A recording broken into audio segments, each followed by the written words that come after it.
자, 이제 써봅시다.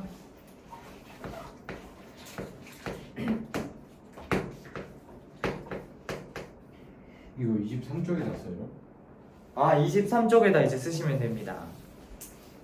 자, 우리 지금 교재 보면은 현대사 프롤로그 광복과 국토의 분단이라고 아마 돼 있을 거예요. 자, 그리고 여기 밑에 보시면 여러분들 사진 하나 있죠? 이 사진 한번 먼저 보겠습니다. 사람들이 지금 뭘 하고 있는 것 같아요? 만세. 만세하고 있죠? 기쁨의 만세일까요? 아니면 저항의 만세일까요? 기쁨의 만세. 맞습니다. 기쁨의 만세예요. 우리가 1945년 8월 15일 일본이 항복하게 되면서 광복을 맞이하게 됩니다.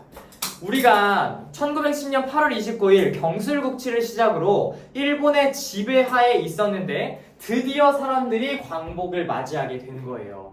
그래가지고 전국으로 나와서 서로 부둥켜 안고 울면서 그렇게 광복을 맞이하게 됐죠. 얼마나 많은 사람들이 죽어나갔어, 일제강점기 때. 그 사람들의 희생 덕분에 우리나라는 광복을 맞이하게 됐습니다. 그래서 1945년 8월 15일 우리나라는 광복을 맞이하게 됩니다.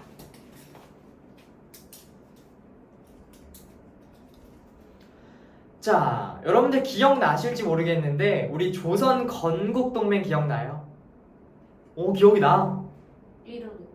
이름이 기억나. 요즘 뭐 건국 강령 좀 그렇죠. 건국 강령 하면서 우리 한 사람에 대해서 배워본 적 있을 텐데 이름이 기억나나 모르겠네. 이해는 모르고 삼균주의는 삼균주의는 이제 임시정부고요.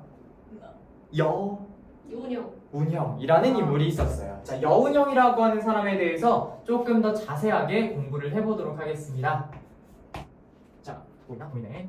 조선 건국 준비위원회라고 하는 위원회가 있었어요. 요거를 좀 적어보도록 합시다. 사실 우리가 이미 공부를 했었던 단체예요.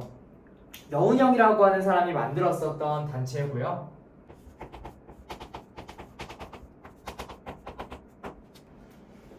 자, 우리 조선건국동맹이라고 하는 것이 이름이 바뀌어서 조금 더 확장되었다라고 생각을 하면 됩니다. 그러니까 이 조선건국준비위원회를 만들면서 우리나라가 지금 딱 해방이 된 상태잖아, 그치? 일본으로부터 독립을 한 상태니까 우리나라가 어쨌든 우리나라의 주인으로서 나라를 이끌어가야 되는데 누가 이끌 건데? 그리고 어떻게 이끌 건데? 모르는 거잖아. 그래서 그런 것 등을 준비하는 위원회가 조선건국준비위원회였다라고 생각을 하면 돼요. 그런데 얘들아, 여기서 중요한 거는 여운형이라는 인물 우리 좀 생소하죠? 생소하죠? 당시에 일제강점기에서 해방이 되고 나서 가장 사람들이 존경하는 정치인 탑3가 있었어요. 그때 당시 조사를 했었는데 탑3는 누구였을까? 3위 김구? 김구 선생님. 2위 누구였을까? 이승만? 맞아요. 에? 이승만이었어요. 그리고 1위가 바로 여운형 선생님이었다고 해요. 이 여운형 선생님은 이제 몽냥이라고 하는 호를 쓰셨는데 이 몽냥 여운형 선생님은 정말 사람들이 이 최고의 지도자라고 칭찬했었던 그런 사람입니다. 왜냐면 이승만이나 다른 사람들은 약간 무언가 자기의 권력을 차지하고 싶은 욕구로서 정치를 했었던 반면 이 여운형 선생님은 진짜 국민들을 위해서 정치를 했었던 분이야. 그러니까 어떻게 하면 우리 국민들이 조금 더 잘 살 수 있을까? 어떻게 해야 더 행복하게 살 수 있을까를 매일 고민하면서 정치를 하셨던 분이 여운형 선생님이에요. 그래서 그 진심을 사람들이 알았던 나머지 이렇게 탑1으로 뽑게 됐었던 거죠. 자, 이 여운형 선생님은 그런 것들, 우리가 어떻게 하면 행복하게 국가를 이끌어 나갈 수 있을지를 이 위원회에서 다 결정을 하고자 했어요. 그러려면 전국적으로 사람들의 이야기를 들어봐야 되겠지. 그러기 위해서 뭘 만들게 되냐면 여러 가지 지부들을 설치를 하게 돼요. 지부. 그러니까 약간 본부 같은 걸 만들어 놨다라고 생각을 하면 되는데 우리나라에 여러분들 알다시피 미군정이 들어오게 돼요. 그러니까 미군정이 들어오다 보니까 이 미국에게 인정받기 위한 국가가 필요했던 거야. 우리나라는 지금 아직 국가가 존재하지 않잖아. 그래서 국가를 제일 먼저 만들게 됩니다. 1번 뭘 만들게 되냐면 조선 인민공화국이라고 하는 것을 만들게 됩니다.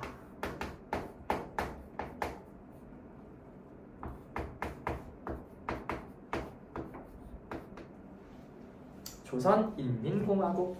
자, 여러분들 여고 하면은 이 국가를 꼭 얘기를 하면은 선생님 북한 아니에요? 이렇게 질문을 많이 하더라고요.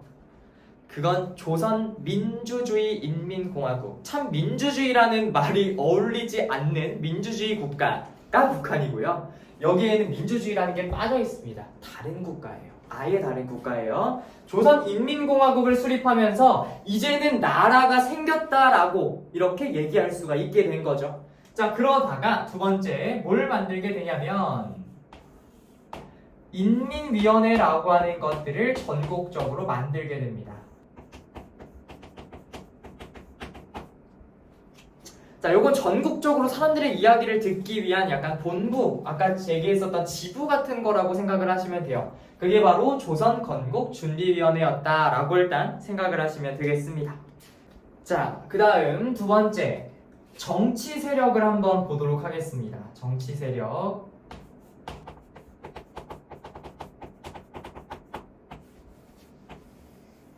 자, 이제 우리나라가 생겨났고, 그 다음에 우리가 이제 스스로 정치를 해나가야 되는 그런 상황인데, 우리나라는 얘들아 생각해보면은 계속 정치를 해왔어. 그치? 우리 조선시대도 어때? 어떤 파와 어떤 파가 싸웠더라? 훈구, 살림. 훈구와 살림이라고 하는 애들이 계속 공론을 해가면서 싸워왔고, 이런 식으로 계속 우리나라의 정치는 해왔었어. 그리고 이제 우리는 정치를 우리가 조금 아는 용어로 바꿔보려고 해요. 여러분들 일제강점기에도 두 가지의 파로 갈렸었던 거 기억나요? 무슨 주의와 무슨 주의? 사회주의, 민족주의. 민족주의. 그렇지. 사회주의와 민족주의를 우리가 조금 더 익숙한 용어로 이제 바꿔서 부를 거야. 바로 우파좌파. 맞습니다. 자, 정치 세력 이제는 이렇게 부릅니다. 좌익 세력. 요게 대부분 누구였냐면 사회주의 세력들. 이 좌익으로 가고요. 자, 그 다음에 우익 세력은 누가 차지를 하겠어? 당연히 민족주의겠죠. 대부분 이렇게 계승이 되었다라고 생각을 하시면 됩니다. 자, 근데 얘들아 여기에서 누가 좋고 누가 나쁘다라고 하는 평가는 우리가 할 수 있는 게 아니야. 나도 이제 현대사를 가르치면서 되게 많은 정치 이슈들이 있거든. 거기에 대해서 여러분들한테 평가를 해서 가르치지 않고요. 나는 교과서에 있는 그대로 가르칠 겁니다. 여러분들한테. 교과서에 있는 걸로 중립된 의견으로 여러분들한테 가르쳐 주도록 할 거예요. 자, 좌익 세력과 우익 세력이 갈리게 됩니다. 계속 치고받고 싸울 거예요. 현대사에서는. 자, 우선 여러 가지 단체들부터 가보도록 하겠습니다. 첫 번째, 한국민주당.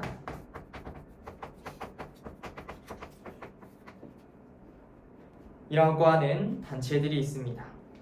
자, 이 한국민주당은 어떤 사람들이 주도를 했었냐? 김성수라는 사람이 일단 대표적인 인물이었는데, 이 한국민주당은 대부분 어떤 세력들이 이제 활동을 했었냐면 우익 세력들이 활동을 합니다. 우익단체였다라고 생각을 하면 되고요. 이 한국민주당은 약간 미국이랑 좀 친해. 우리 이 당시에 미국이라고 안 부르고 미군정이라고 보통 불러요. 그 미군정이랑 굉장하게 밀접하게 관계가 있었던 단체는 한국민주당이었다라고 생각을 하면 됩니다. 됐어요? 그 다음 두 번째. 자, 이름이 살짝 비슷해요. 한국국민당 이라고 하는 단체도 있습니다. 이 단체 또한 우익 세력들이 만들어낸 단체였다라고 생각하시면 됩니다. 자, 그 다음에 세 번째 바로 뭐였냐면 조선공산당이라고 하는 것이 있습니다.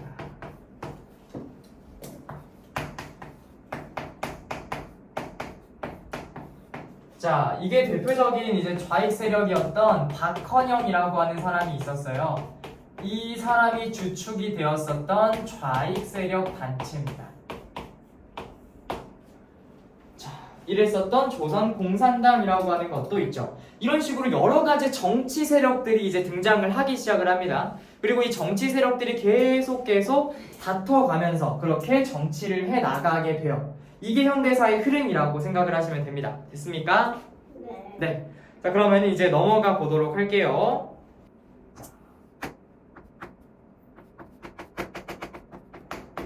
자, 이제 미소군정이 시작이 됩니다.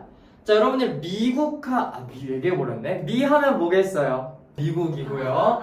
그 다음에 소 하면 뭐겠어요? 소련입니다. 미국과 소련이 우리나라에 들어와서 정치를 하는 것, 그게 바로 미소군정이라고 생각을 하시면 되는데요. 어떤 선을 기준으로 나눴을까? 맞아요. 38선이 이때 나옵니다. 38선을 기준으로 남과 북을 나누어서 사람들이 관리하기 시작을 했는데, 여기에는 여러분들이 알고 있어야 되는 세계사 지식이 있습니다. 바로 냉전이라고 하는 거예요. 냉전. 여러분들 냉전 뭔지 알아요? 냉전 기억 안 나죠? 기싸움. 기싸움 맞아요. 기싸움이야. 자, 이 냉전 생각해보면은 대표적인 게 미국과 소련으로 우리가 들 수가 있는데, 미국은 자본주의 진영, 소련은 사회주의 진영, 이런 식으로 나누어서 이제 약간 좀 싸움을 많이 했었잖아요. 그래가지고 쿠바 미사일 사건으로 막 미사일을 쏘려고 했었다가 실패하고 막 이런 것도 되게 많이 있었단 말이야. 그게 우리나라에서 지금 보여지고 있는 거야. 이 냉전이 남의 일이 아니야. 우리나라 현실판으로 일어나는 거야 지금. 북쪽은 소련, 남쪽은 미국이 각각 나누어서 통치를 하는 상황이 보여지고 있는 겁니다. 그래서 이 냉전 싸움으로 대표적인 게 6.25 전쟁이 있어요. 그게 우리나라에 터지게 되는 일단 계기, 도화선이 미소군정의 등장입니다. 자, 그래서 미국과 소련이 어떤 식으로 일단 우리나라를 통치하게 될 것인지 보겠습니다. 자, 미국 같은 경우에는 우리나라의 정부 인정을 하지 않습니다. 지금까지 있었던 모든 정부를 부정하게 된다라는 게 특징인데, 자, 그렇다면 여기에 있었던 조선인민공화국은 어떻게 됐을까요? 사라져요. 네, 사라져요. 인정 안 합니다. 모든 것을 다 부정해요. 그리고 우리가 알고 있는 정부, 우리 계속 많이 했었는데 무슨 정부? 임시정부. 임시정부예요. 임시정부는 우리 중국에 지부를 두고 있었는데, 이 광복이 되자마자 김구 선생님 등 이 임시정부의 일원들이 우리나라에 귀국을 하게 됩니다. 그때 개인 자격으로 귀국해요. 그러니까 우리나라의 주석 자격이 아니라 일반 개인, 일반 사람으로 들어오게 됩니다. 그게 다 미국이 정부로 인정해주지 않았기 때문이에요. 그러니까 김구 선생님도 임시정부도 뭐든지 다 인정하지 않겠다. 그냥 일반 사람일 뿐이고 일반 단체였을 뿐이다라고 얘기를 했던 게 미국입니다. 이해됐어요? 그러니까 미국은 이런 식으로 인정하지 않겠다라고 하는 자세를 취했고, 소련 같은 경우에는 어떤 식으로 정치를 하게 되냐? 여러분들 제가 꼭 기억하라 했었던 사람 하나의 별이 있었어요. 김일성? 김일성입니다. 이 김일성을 소련이 지원해줘요. 그래서 이제 북한의 지도자가 김일성이 되는 겁니다. 김일성 중심으로 지원을 해주게 되죠. 자, 이런 식으로 미소군정이 들어오게 되면서 우리나라는 더욱더 분단이 심화되고 있는 상황인 거예요. 자, 그 다음 넘어가서 1945년 12월로 가보겠습니다. 제가 일까지 알아야 되는 건 일까지 써줄게요. 요거는 월만 알아도 될 것 같아요. 자, 1945년 12월 무슨 사건이 터지게 되냐? 모스크바.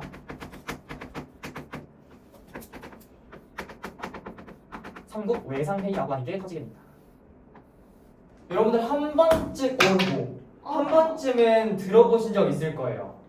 자, 모스크바 삼국 외상회의. 자, 그렇다면 이 모스크바 삼국 외상회의의 삼국은 뭐였을까? 중국 아니야? 아니에요. 이탈리아? 미국, 소련, 영국입니다. 영국이. 미소영. 이 삼국이 회의에 참여하게 되는데, 우리 미소영 이 세 개의 국가는 언제부터 나왔냐면 우리 일제강점기 때 배웠었던 카이로 얄탄 포츠담 회담에서도 나왔던 삼국이에요.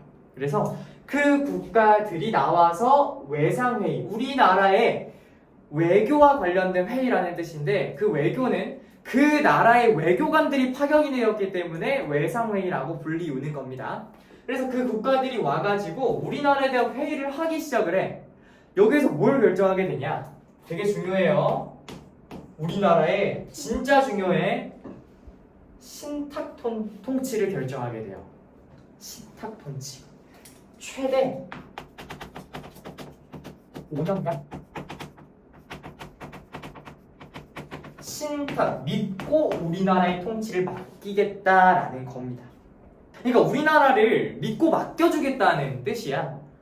너희 같으면 찬성할 거니 반대할 거니? 찬성할 거다 손 들어볼래요? 반대할 사람? 네. 반대. 의견이 되게 많이 갈려요. 근데 여기에 각각 장점이 있겠죠. 단점도 있겠고. 장점이 일단 뭐가 있을까? 일단 우리나라는 자력으로 발전하기는 일단 조금 힘들어요. 처음이니까. 그러니까 누군가에게 원조를 받아야 될 텐데 그러려면 신탁 통치를 해야 돼요. 아니면 다 철수해버리고 가는데요. 그럼 우리나라는 흙 먹고 자라? 못 먹어. 벽지 갉아먹어? 벽지도 없어. 못 먹어. 어떡해. 그러니까 신탁 통치를 해야 된다는 의견도 있고 안 된다는 사람들은 우리는 이미 나라를 빼앗긴 아픔을 겪어봤잖아. 이들이 5년이라고 해놓고 갈지 안 갈지 모르는 거야. 그러니까 안 된다고 주장하는 파도 있어요. 우리가 그걸 한번 각각 나눠볼게요. 자, 신탁 통치라고 하는 이 안건에 대해서 찬성하는 사람과 반대하는 사람을 나눠보자. 자, 우선 찬성하는 이들 바로 누구냐면요, 좌익 세력들이었습니다. 좌익 세력들 또한 처음에는 인정, 그냥 반대를 했지만 미쳤냐, 안 된다, 무슨 신탁 통치냐, 나가라, 신탁에 신탁 녹아내지 말라, 이런 의견이었지만 나중엔 바뀌어요. 괜찮은 것 같은데? 라고 바뀌게 됩니다. 그게 좌익 세력이었고요. 반탁이라고 하는 거는 반대했다라는 뜻입니다. 자, 어떤 사람들이 반대를 했냐면 바로 우익 세력들이 반대를 하게 됩니다. 자, 대표적인 우익 세력은 누가 있었냐면 김구와 이승만 선생님이 우익 세력이었고요. 좌익 세력의 대표적인 사람 우리 아까 누구 있었죠? 김일중. 아니요, 여기요. 아, 네, 박헌영. 이 사람이 대표적인 좌익 세력이었습니다. 계속 싸우게 됐었어요. 그러니까 뭐 결정돼도 하겠다고 결정돼도 싸워대는데 어떡해. 그래서 계속 싸움이 벌어지게 됩니다. 그리고 이 모스크바 3국 외상회의로 인해서 어떤 것이 생겨나냐면 공동위원회라고 하는 것이 결성이 됩니다. 어떤 나라랑 어떤 나라가 참여했을까? 미국, 소련. 맞아요. 영국은 여기에서 이제 물러나고요. 미국과 소련은 남아서 위원회라고 하는 것들을 개최를 하게 되죠.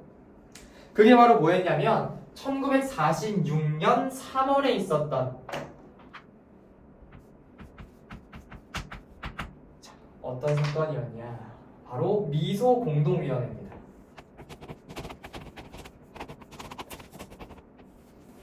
자, 요거는 얘들아 1차 미소공동위원회예요. 1차. 그럼 1차에서 끝났다는 소리겠어요? 아니면 뒤에 남아있다는 소리겠어요? 뒤에 있습니다. 자, 이 미소공동위원회는 조금이라도 입장 차이를 줄여보고자 했었던 회의거든요.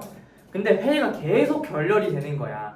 무슨 어떤 단체, 우익 세력 포함을 시키자, 뭐 좌익 세력 포함을 시키자, 전체 다 포함시키자 이러면서 싸움이 벌어지기 시작을 합니다. 그러니까 이 정치판에 자기네 유리한 단체를 집어넣고자 했던 거야. 좌익 세력은 누구한테 유리하겠어? 소련. 소련이에요. 우익 세력은 미국. 미국입니다. 그러니까 자기 세력을 이 회의에 집어넣기 위해서 싸움이 벌어져. 그러니까 진전이 있겠어, 없겠어? 없어. 하나도 없어. 그러니까 이 정치 싸움이야, 정치 싸움. 그래서 결렬돼요.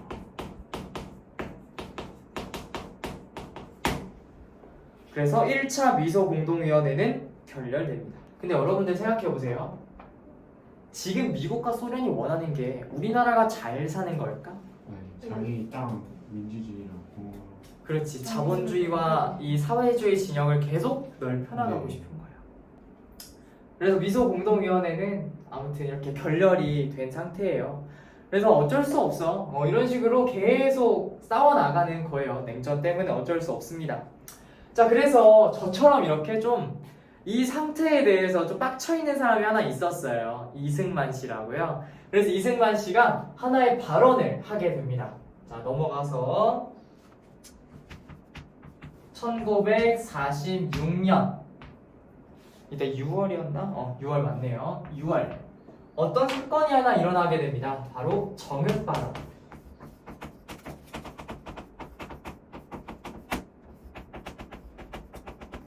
이승만이라고 하는 사람에 의해서 정읍발언이 이제 얘기가 됩니다. 정읍발언 어떤 내용이었냐면 지금 북한이랑 남한이랑 전혀 얘기가 되지 않는다. 미소공동위원회도 결렬되고 지금 하나의 진전도 없다. 그러니까 남한만 단독 정부를 수립하겠다 라는 이야기를 하게 돼요. 이 얘기를 듣고 완전 뒤로 넘어가신 분이 하나 있어요. 쓰러지신 분이 하나 있어. 김구 선생님이에요. 김구 선생님이 이 얘기를 듣고 뭐? 단독 정부! 엄청 화를 내시면서 반대하시게 됩니다. 이승만이라고 하는 사람이 이렇게 정읍발언 완전 폭탄을 던진 거지 이 정치계에. 그냥 분단하겠다 이거 아니에요? 그렇죠. 완전 분단을 인정하겠다. 그러니까 남한만 단독 정부를 수립하겠다. 니네 알아서 해라. 자, 그래서 1946년 7월로 한번 가보도록 할게요. 혹시라도 칸이 부족하면은 다음 장에다 써도 돼요. 다음 장이랑 이어지는 내용이라서 우리는 어디다 쓰지? 여기다 그냥 씁시다. 1946년 7월로 가겠습니다. 자, 이때 뭐가 조직이 되냐면 좌우합작위원회라고 하는 게 조직이 됩니다.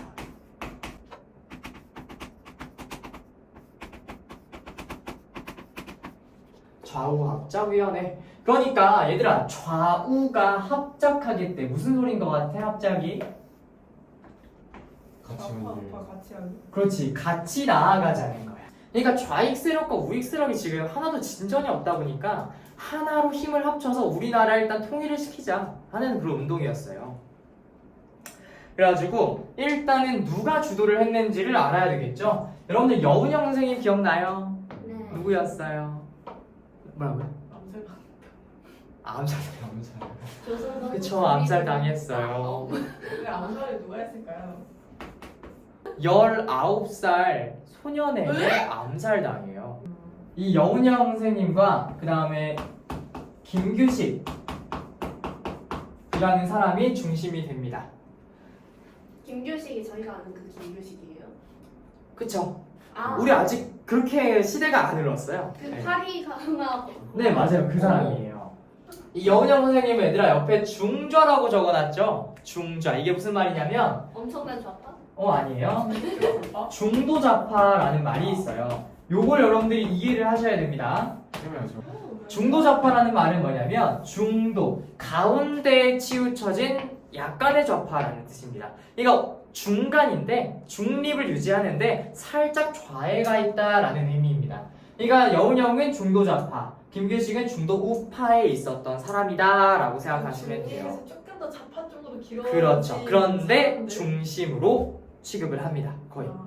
그래서 보통은 중도파다라고 얘기를 해요. 자, 이 여운형 선생님이 어떻게 암살을 당하셨냐면 일단 여러분들 되게 무서운 게 뭐냐면요. 이념이라고 하는 게 되게 무서워요. 이념. 그러니까 자신이 추구하는 그 이념에 따라서 사람을 죽이는 암살자가 되기도 합니다. 그래서 여운형 선생님은 그 암살의 대상에 있으셨던 분이에요. 계속 좌우합작위원회도 열고 이렇게 조선건국준비위원회 건준도 열고 계속 사람들을 위해서 노력했던 사람인데 무려 12번의 암살 위협을 겪게 돼요.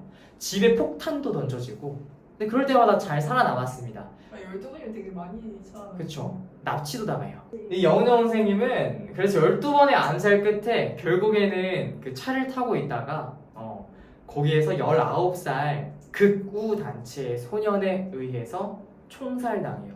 그 자리에서 사망하게 됩니다. 근데 진짜 나는 이 여운형 선생님을 되게 존경하거든요. 심장력이 되게 뛰어났어. 그리고 이렇게 보면 되나? 그 암살 위기를 겪어가면서까지 진짜 사람들만 생각했어. 그러면서 돌아가시는 순간에 뭐라고 말씀하셨냐면 나의 조국 조상 이러면서 돌아가셔요. 네, 얘들아 너희도 한번 생각을 해봐. 너희가 솔직히 대학 가면 끝이 아니잖아. 되게 인생 길거든 얘들아. 근데 중간에 가버릴 수도 있긴 해. 근데 인생 되게 길어요. 그 인생 동안에 니네가 어떻게 인생을 살아가는지에 따라서 되게 많이 달라질 거야. 모든 것이 달라져. 정약용 선생님이 뭐라고 말씀하셨냐면 자기가 죽는 순간에 떳떳했냐, 그게 가장 중요하다고 얘기를 하셨어요. 그러니까 맞는 말이죠. 여러분들이 좋은 대학을 나와서 좋은 대학을 모티브로 삼아서 좋은 회사에 취직을 하고 돈을 많이 벌고 좋은 집에 그리고 좋은 차를 사서 좋게 생활을 한다면 그게 과연 떳떳한 인생일까? 나는 아니라고 보거든. 자기가 행복한 인생도 중요하지만 정말 떳떳하게 살아가는 것도 난 중요하다고 생각을 해. 그리고 우리가 되게 많은 사람들의 인생을 접해왔잖아. 그쵸? 우리가 지금 배운 인물만 해도 몇 명이야. 되게 많단 말이에요. 여러분들 이완용 알아요? 네. 박재순 알아요? 이근택 알아요? 이광수 알아요? 쌍놈들이에요. 미친놈들이야. 계속 같은 조선인을 계속 괴롭혔었던 사람이죠. 친일파들. 그런 사람들의 인생은 되지 마세요. 진짜 그거는 비굴하고 진짜로 천대받을 인생을 산 거야. 그쵸? 대부분 친일파들은 청산이 안 돼요. 이완용은 천식을 앓다가 죽었고요. 네, 그냥 자연사 했습니다. 그러니까 얘들아, 너희들은 떳떳한 인생을 살아야 돼. 진짜로. 진짜 박상진부터 시작해서 나는 진짜 존경할 만한 사람들이 되게 많거든. 그리고 내가 요즘 뭘 쓰고 있냐면 자서전을 쓰고 있어. 네? 이 자서전을 쓰는데 참 나는 진짜 이 독립운동가들에 비하면은 좋은 인생을 살아온지 모르겠습니다. 그래가지고 나는 항상 이제 베푸는 인생을 살고 싶어요. 내가 나중에 너희들을 말고도 되게 많은 사람들을 가르칠 거 아니야. 그런 가르치는 친구들한테 되게 많은 걸 베풀어 주고 싶어. 난 그렇게 살고 싶거든. 너희들도 그냥 살면서 우엑 하면서 살아가지 말고 무슨 좀 생각을 하면서 살아봐. 나는 어떤 사람이 되고 싶고 나는 이런 사람을 본받고 싶다. 이런 걸 생각하면서 살아가야지 인생이 더욱더 잘 살아질 거야. 그리고 떳떳해지고 최소 역사를 배우는 게 그런 거 정하라고 하는 그런 이유에서 배우는 거예요. 아시겠죠? 네. 그래서 우리는 여운형의 인생을 공부를 해봤습니다. 자, 그래서 아무튼 이런 중도파들에 의해서 좌우합작위원회가 시작이 되었다라고 생각을 하시면 되겠습니다. 자, 그래서 미군정도 야 그래 너희들 좌우합작 하니까 한번 잘 해봐 하면서 중간중간에 도움을 주기도 했어요. 그래서 좌우합작위원회는 계속 이어지게 되는데 이 좌우합작위원회가 발표했었던 원칙이 있습니다. 요게 조금 중요해요. 좌우합작 7원칙이라고 하는 것이 있어요. 자, 그냥 읽을게요. 제가 남북을 통한 좌우합작으로 민주주의 임시정부를 수립할 것, 미소공동위원회에 속개를 요청하는 공동성명을 발표할 것, 토지개혁에 있어 몰수, 유상매수 등으로 토지를 농민에게 무상분배하고 주요 산업을 국유화할 것, 친일 반민족 행위자 처리는 새로이 구성할 입법기구에서 심의 결정하여 실시할 것이라고 돼 있죠. 중요한 거 많이 나왔어. 미소공동위원회의 속개라고 돼 있죠. 속개가 뭘까? 중단되었던 회의를 다시 연. 맞아요. 다시 열라는 소리야. 그러니까 미소공동위원회를 다시 한번 열게 되겠죠? 자, 그 다음 세 번째, 토지개혁하자라고 돼 있지. 토지개혁이라고 하는 건 뭐냐면 우리 일제강점기 때 일본에 빌붙어서 살아갔던 친일파들, 반민족 행위자라고 해요. 그 반민족 행위자들의 토지를 몰수하고 다시 사람들한테 배분해주자는 게 토지개혁입니다. 마지막 네 번째, 친일 반민족 행위자 처리는 그러니까 친일 반민족 행위자 누구? 친일파. 걔네들 처벌하자는 얘기입니다. 아무튼 좌우합작 7원칙을 발표를 하는데 우리는 그 중에서 몇 개를 공부를 한 거예요. 이런 식으로 좌우합작을 하기로 원칙을 세우게 됩니다. 그리고 나서 1947년이 됩니다. 1947년이 되면은 또 어떤 일이 벌어지게 되냐면 우리나라는 이제 단독 정부를 수립하기로 거의 마음을 먹게 돼요. 그래가지고 1947년에는 선거 준비를 하기 시작을 합니다. 자, 1947년으로 가면은 9월에 어떤 문제가 이제 벌어지게 되냐? 여러분들 미국이 이제 어떤 얘기를 하기 시작을 하냐면 얘들아 우리나라만 처리할 문제가 아닌 것 같아. 내가 친한 국가들이 있어. 유엔이라고. 그 유엔들에 한번 건의해볼게 라고 하면서 유엔이 우리나라에 파견돼요. 우리나라를 약간 도와주려고 오긴 했죠. 그래서 유엔의 임시위원단이라고 하는 애들이 파견이 됩니다. 유엔 파견. 자, 우리나라에 유엔군이 들어오게 됩니다. 그리고 여러분들 그 하나 안 했었는데 여기에 살짝 박아둡시다. 자, 1947년 5월 이때 2차 미소공동위원회가 열렸었어요. 근데 별로 중요한 내용은 없습니다. 그러니까 그냥 한 번 열렸다가 그냥 결렬됐다. 이게 또 끝이에요. 뭐 중요하게 결정된 것도 없고 중요하게 얘기가 된 것도 없어. 그랬던 게 2차 미소공동위원회고요. 그래서 노답이다 라고 판단을 했던 미국은 유엔을 파견하게 되고 우리나라에서는 총선거를 준비하게 됩니다. 이해됐어요? 그러니까 우리나라도 어떻게든 대표자를 선출하고 해야 될 거 아니야. 그런데 그게 지금 안 돼. 그러니까 일단 유엔을 파견해서 우리만 단독 정부를 수립하고자 했던 겁니다. 자, 그리고 나서 1948년으로 가볼게요. 1948년 2월로 갑니다. 1948년 2월에는 어떤 사건이 벌어지게 되냐? 김구 선생님도 하나의 발언을 하게 됩니다. 정확한 명칭은 3천만 동포에게 읍고함이라고 얘기를 해요. 자, 3천만 동포에게 읍고함이라고 하는 글귀가 우리 대기만성에 아마 있을 겁니다. 자, 24페이지 한번 가볼게요. 자, 24페이지. 마음속에 38선이 무너지고야 땅 위에 38선도 철폐될 수 있다. 나는 통일된 조국을 건설하려다 38선을 베고 쓰러질지언정 단독 정부를 세우는 데에는 협력하지 않겠다 라고 얘기를 해요. 그러니까 뭐 반대하는 거야? 뭐 수립 반대?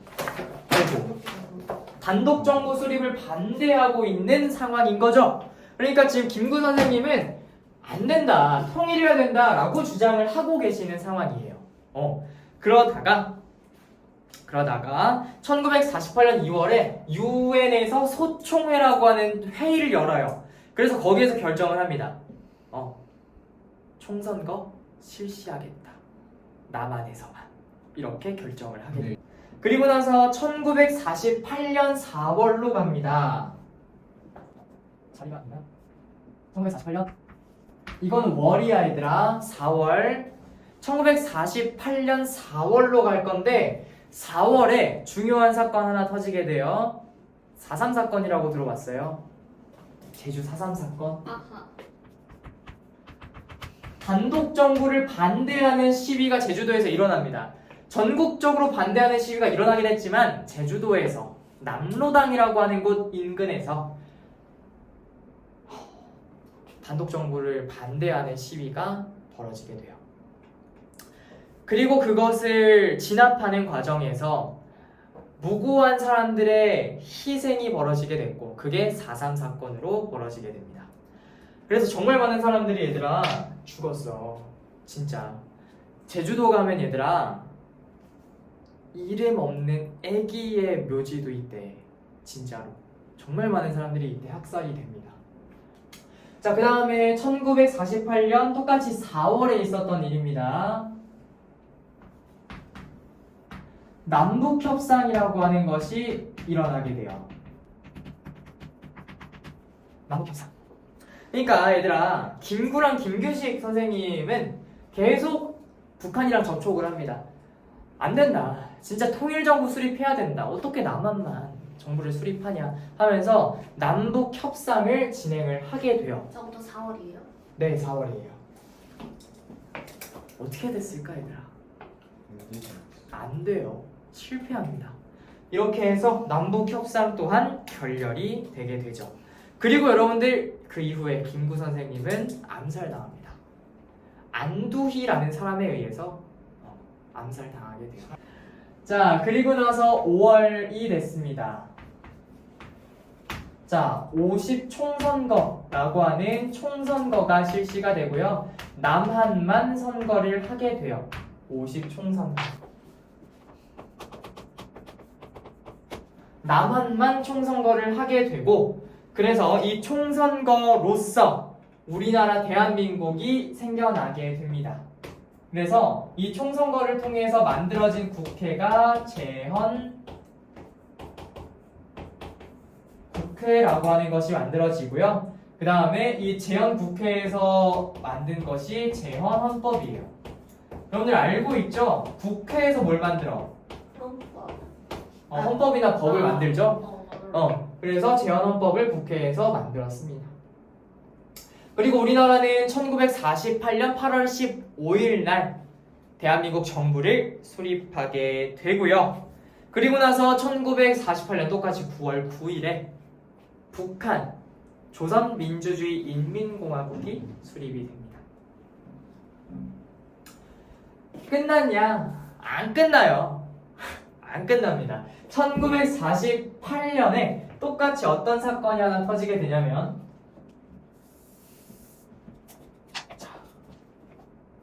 그 마지막 문제가요? 네, 이게 우와. 끝입니다. 1948년 10월 19일 이날 무슨 일이 벌어지냐면 10.15 사건 여수 순천 이라고 하는 게 벌어지게 됩니다. 그러니까 얘들아, 여수와 순천 10.19 사건은 뭐냐면 우리 이 4.3 사건이라고 하는 이 사건을 어떻게든 진압하고자 했던 거야. 그래가지고 가장 가까운 데가 여수 순천에 있었던 그 군대였던 겁니다.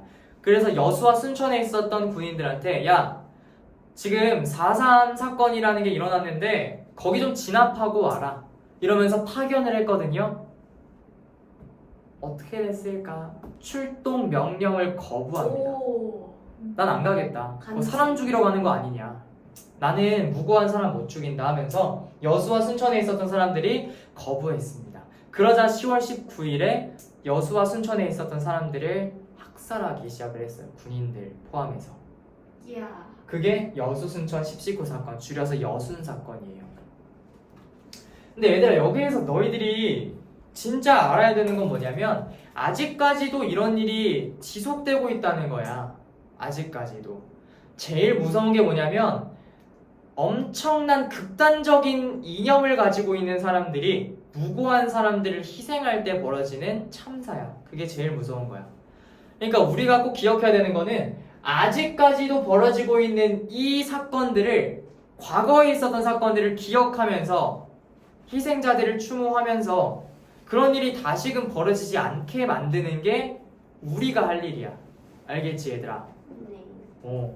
그러니까 이런 것까지 기억을 하시면 되겠습니다. 요게 오늘 수업 끝!